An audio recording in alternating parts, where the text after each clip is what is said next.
सभी लोग शेर का इंतजार भी करते हैं। विराम के लिए हम कलाकारों के लिए उमा शंकर कुशवाहा जी की ओर से सुंदर पुष्पहार उठाने का काम किए। बहुत बहुत धन्यवाद। मास्टर साहब के लिए झटके की 2 लाइन कुछ बजा था। एक छोटी सी गीत गाती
क्या बात है। देखिए इस मंच का एक मधुर मिलन दोनों हमारे उस्ताद हमारे राष्ट्रीय अध्यक्ष जी ने और बड़ी सुंदर गायिका जिनके समुद्र जी की आज कलाकारी को हम लोगों ने देखा। एक कलाकार के समुद्र एक कलाकार बने हैं।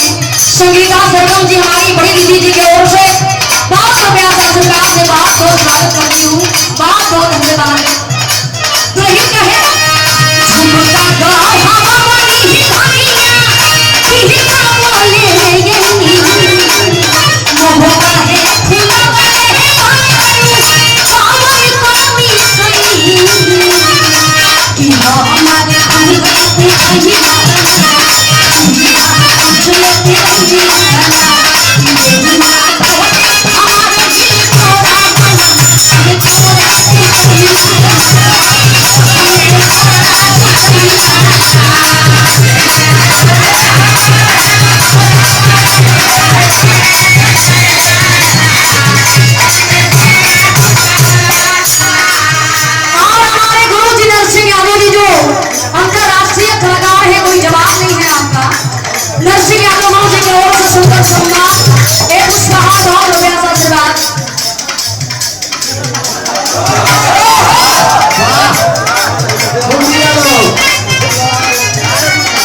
अभी हमारे मुख्य अतिथि महोदय का मऊ जिला से